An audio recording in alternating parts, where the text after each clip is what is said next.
So right here, I got the instruction page for installing the exhaust.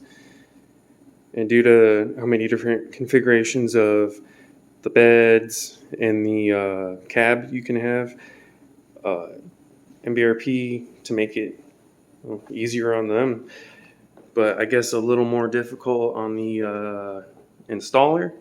You got to take this piece right here, and then you have to go out, and easiest thing is to measure your wheelbase.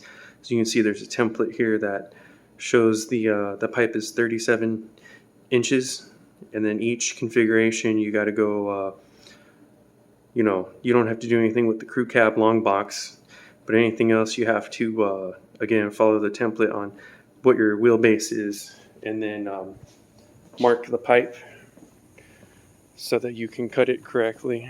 So I have the Sierra AT4 with the crew cab and the regular bed, I guess you could say.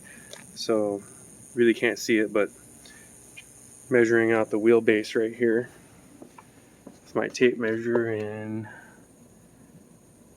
yeah, it's about 159, so 159 inches total. And we go on here, and then see right there, crew cab short box, 24 inches for 159 inch wheelbase. So I'm going to have to cut it down a total of 13 inches and have it right at 24 inches. So like I said, it's good for MBRP to just manufacture the one they just have to have one part number for the exhaust to fit the truck, but it's a little pain in the ass for the installer because now we have to cut this little piece, but oh well. Alright, so here's that 37 inch pipe.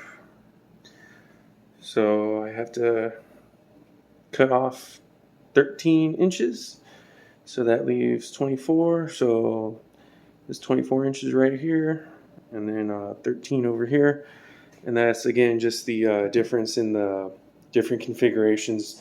They give you this 37 inch pipe to trim down to where you need to trim it down to so it fits. So I'm gonna cut it here. Alright, just got done cutting the pipe off with the angle grinder right here.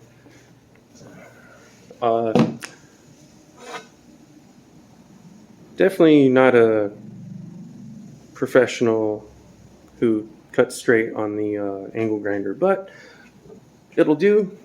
I'm gonna file this down to clean up the the ends a little bit so it's not as sharp, and hopefully I don't cut myself when I'm putting it in.